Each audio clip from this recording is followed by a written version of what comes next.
दुनिया भर से सनातन धर्म की सारी खबरों से रहना चाहते हैं अपडेट, तो सब्सक्राइब करें द साइंटिफिक हिंदू को।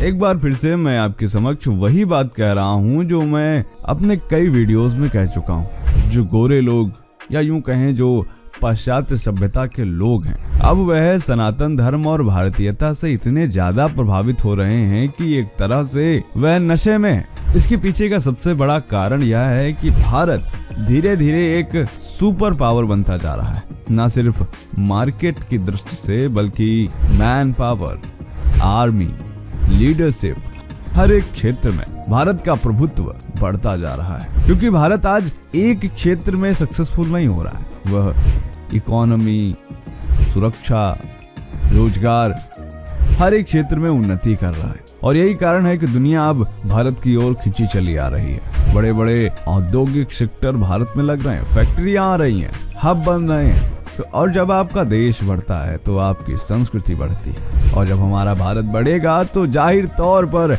हमारी सनातन संस्कृति तो बढ़ेगी ही। दोस्तों, सनातन धर्म से जुड़ी 3 ऐसी खबरें बीते 3 दिनों के अंदर घटित हुई हैं जो आपके लिए जानना बेहद जरूरी है। और यकीन मानिए, इनमें से एक खबर तो ऐसी है जिसे जानकर आप भी चौंक जाएंगे, क्योंकि जो हम कर रहे हैं उससे अपोजिट कोई और कर रहा है। क्या पूरा मामला सब जानेंगे आज के इस वीडियो में। स्वागत है आपका साइंटिफिक हिंदू पर, और मैं हूं आपके साथ आपका दोस्त धीरेन्द्र। दोस्तों, आज हम 3 खबरों के बारे में बात करने वाले हैं, तो चलिए आते हैं पहली खबर पर, जो कि सबसे ज्यादा महत्वपूर्ण है। हम सभी यह देख रहे हैं कि भारत में विदेशी नामों का प्रचलन बढ़ता जा रहा है, विदेशी संस्कृति का प्रचलन बढ़ता जा रहा है। लेकिन अगर मैं आपसे कहूं कि दुनिया का सबसे अमीर आदमी, जी हाँ, दुनिया का सबसे अमीर आदमी अपने बच्चे का नाम भारतीय नाम रख रहा है, वह भी विदेशी आदमी, तो क्या कहेंगे आप। जी हाँ, हम बात कर रहे हैं किसी और की नहीं, एलोन मस्क की। जी हाँ, एलोन मस्क ने अपने बेटे का नाम भारतीय नाम रखा है और वह पूरी दुनिया में सुर्खियां बटोर रहा है। भारत में एक लिबरल लॉबी है, उसको ये बात बिल्कुल पसंद नहीं आई। शायद इसके लिए भी मोदी ने एलोन मस्क को पैसा दिया होगा, जिसके बारे में भाजपा हमको बता नहीं रही है। ऐसा कैसे हो सकता है कि एलोन मस्क अपने बेटे का नाम भारतीय नाम रख ले।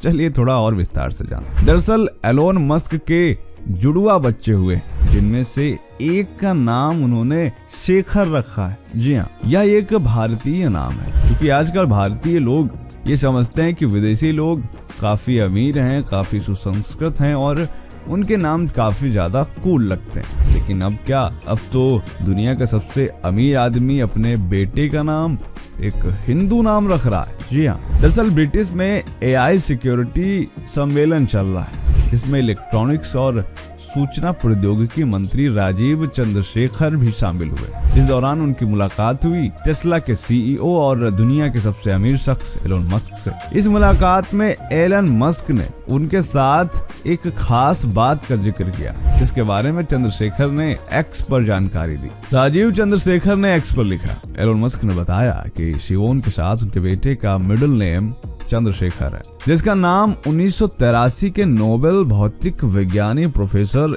S चंद्रशेखर के नाम पर रखा गया है। इस बात का कंफर्मेशन तब हो गया जब शिवोन ने ट्वीट करते हुए बताया, हाँ ये सही है, हम उसको शॉर्ट तरीके से शेखर बुलाते हैं। यह नाम हमारे बच्चों की विरासत और अद्भुत सुब्रमण्यम चंद्रशेखर के सम्मान में चुना गया था। बता दें कि एलोन मस्क और शिवोन जिलिस के जुड़वा बच्चे हैं, और उन्हीं में से एक का नाम उन्होंने शेखर रखा हुआ है, जिसकी जानकारी अब सामने आई, जिससे कट्टरपंथी तो जल रहे ही हैं। कह रहे हैं कि इससे क्या हो गया, उसने नाम ही तो रखा है। लेकिन दोस्तों, ये अपने आप में बड़ी बात हो जाती है कि जिस भारतीय टैलेंट को हम नकारते हैं, जो हमारे बड़े बड़े वैज्ञानिक हैं, जिनके बारे में शायद हम खुद नहीं जानते, क्या आप जानते थे? कमेंट जरूर करें। ऐसे हमारे महान भौतिक विज्ञानी सुब्रमण्यम चंद्रशेखर के नाम पर एलोन मस्क ने अपने बेटे का नाम शेखर रखा है, ये अपने आप में बड़ी बात है, और हम इस सब के लिए धन्यवाद देते हैं। और हमें इन सब के लिए स्वयं पर, अपनी संस्कृति पर गर्व करना चाहिए। तो चलिए, तो हो गई पहली खबर। अब आते हैं दूसरी खबर पर, जो कि जुड़ी हुई है इटली से। दरअसल भारत और इटली के संबंधों में कुछ ऐसी मजबूती देखने को मिली, जिससे पाकिस्तानी मीडिया में भी काफी ज्यादा चर्चा देखने को मिली। हम ये तो सभी जानते हैं कि भारतीय पीएम और जॉर्जिया मेलोनी की एक शानदार केमिस्ट्री है और इसी के चलते इटली के रिश्ते भारत के साथ काफी ज्यादा गहरे हो रहे हैं और इटली ने अब भारत के लोगों के लिए अपना द्वार खोल दिया। दरअसल विदेश मंत्री एस जयशंकर इटली के दौरे पर हैं। वहाँ वो लगातार बैठक पे बैठक कर रहे हैं और कई महत्वपूर्ण समझौते कर रहे हैं। इसके बाद होगा ये कि जो भारतीय श्रमिक और छात्र तथा बिजनेसमैन इटली जाते हैं उनके लिए इटली जाना और भी काफी इजी हो गया। ये समझौते इन्हीं मुद्दों पर किए जा रहे हैं ताकि इटली और भारत के बीच में आने जाने वाले लोगों के बीच में कोई दिक्कत ना आए, इसीलिए इस समझौते पर हस्ताक्षर भी किए गए। इसके अलावा भारत मिडिल ईस्ट कॉरिडोर पर भी एस जयशंकर ने इटली में जाकर के कई समझौते किए। इसको लेकर के पाकिस्तान में भी काफी ज्यादा रिएक्शन देखने को मिला। डॉक्टर कमर चीमा ने इस पर क्या कहा, चलिए उनका यह वीडियो देखते हैं। डॉक्टर जयशंकर जो है, अगर आपको याद हो G20 की समिट हुई थी जब भारत में, तो उसमें एक India middle east Europe corridor के ऊपर बात की गई। डॉक्टर जयशंकर ने एक प्रैक्टिकल मैनिफेस्टेशन शुरू कर दी है और उन्होंने ये किया है कि उन्होंने तमाम पोर्चुगल गए हैं जनाब, सबसे पहले वहाँ से वो इटली आए हैं, ठीक है जनाब, और वो पूरे यूरोप के साथ वो जो एक रिलेशनशिप है उसको आगे लेके चलने की कोशिश कर रहे हैं।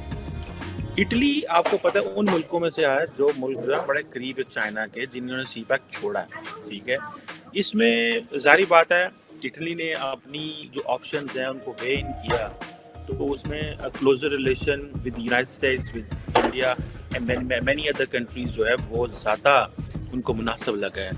तो डॉक्टर जयशंकर इटली में है और उन्होंने वहाँ पे जो बातें की हैं मैं चाहता हूँ कि आपसे डिस्कस की जाए। उन्होंने कहा जी कि डॉक्टर जयशंकर कह रहे हैं जनाब कि हम रूल्स बेस्ड ऑर्डर की बात करते हैं एंड रेजिलिएंट सप्लाई चेन। आपको पता है ये जो सप्लाई चेन का इशू है ना, ये ग्लोबल फिनोमिनन बन चुका है। अगर तो जिससे चाइना के ऊपर इल्ज़ाम लगाया जाता है जी कि ये चाइनीज़ वायरस, जो कि डोनाल्ड ट्रंप का जैसे कहते हैं ये चाइना वायरस है, ठीक है।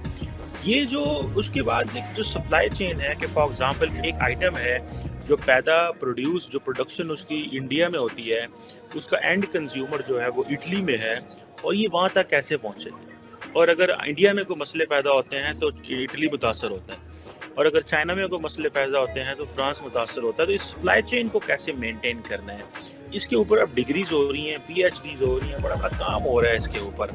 अब डॉक्टर जयशंकर ने इटली के सेनेट से बात की है, वहाँ पर डिस्कशन हुई है और उन्होंने साथ ये भी कहा है कि हम नेवल कोऑपरेशन चाहते हैं। मुझे नहीं याद कब पाकिस्तानी फॉरेन मिनिस्टर जो है उसने जाके इतनी कॉम्प्रिहेंसिव बात की हो। आते हैं तीसरी खबर पर, जो कि जुड़ी हुई है ताजमहल से, जिसको लेकर के एक याचिका दायर की गई है दिल्ली हाई कोर्ट में। कहा गया है कि ताजमहल को शाहजहां ने नहीं बनवाया, यह था हिंदू राजा का महल, गलत लिखा इतिहास में। याचिका में कहा गया है कि ASI ने गलत जानकारी नहीं दी है। याचिका में कहा गया है कि ASI की उसी वेब पेज पर उल्टा जानकारी दी गई है जहां कहा गया है कि 1648 में ताजमहल का निर्माण पूरा होने में 17 साल लगे थे। याचिका में कहा गया है कि जब ताजमहल पूरा होने में 17 साल लगे, वह 1648 में बनकर तैयार हुआ, तो मुमताज महल का शव 1631 ईस्वी में दफनाने के लिए आगरा कैसे लाया गया? पूरा इतिहास ही घोलमेल है। अपनी जनहित याचिका में हिंदू सेना ने कहा कि ताजमहल को मुगल बादशाह शाहजहां ने नहीं बल्कि राजपूताना के कच्छावा वंश के क्षत्रिय राजा मान सिंह ने बनाया था। दरअसल इस याचिका को हिंदू सेना के अध्यक्ष सुरजीत सिंह यादव ने दायर किया है। इसमें कहा है कि जो ऐतिहासिक तथ्य ASI ने अपने वेब पेजेस में दिए हैं उसको हटाए और असली इतिहास सामने आए, और ताजमहल एक हिंदू विरासत है, ना कि मुगलों की। एक केस दिल्ली हाई कोर्ट में डाला है और हो सकता है हफ्ते 10 दिन में इसकी सुनवाई हो जाए। साथियों, जो मैंने इसके बारे में अनुसंधान किया तो मैंने पाया कि ताजमहल के अंदर जो ताजमहल का मुख्य गुंबद है, उस गुंबद के अंदर छत पर एक तारीख लिखी हुई है, और वो तारीख किसने लिखी है? जिसने ताजमहल के अंदर कलाकारी करी थी। शाहजहां के समय में जिसने ताजमहल के अंदर आयतें लिखी थी, ताजमहल पे आयतें, कुरान की आयतें लिखी थी, उस व्यक्ति ने वहां तारीख डाली है मुमताज के मरने के 3 साल बाद की। और शाहजहां की जो किताब है शाहनामा, दुर्भाग्यवश भारत में नहीं है। जब एक सबूत ही भारत में नहीं है कि ताजमहल किसने बनवाया, कब बनवाया, किसके कहने पर बनवाया, वह पुस्तक 200 साल पहले अंग्रेजों को गिफ्ट की गई थी और जो आज इंग्लैंड के म्यूजियम में पड़ी है। इसके बारे में भी सही जानकारी दी जाए, इसके बारे में उन्होंने विस्तृत रूप से सबूतों के साथ याचिका दायर की है। अब देखना है कि आगे क्या होता है। तो दोस्तों, कैसा लगा आज का यह वीडियो, कमेंट जरूर करें। मिलते हैं आपसे अगले वीडियो में, तब तक के लिए जय हिंद, जय भारत, वंदे मातरम।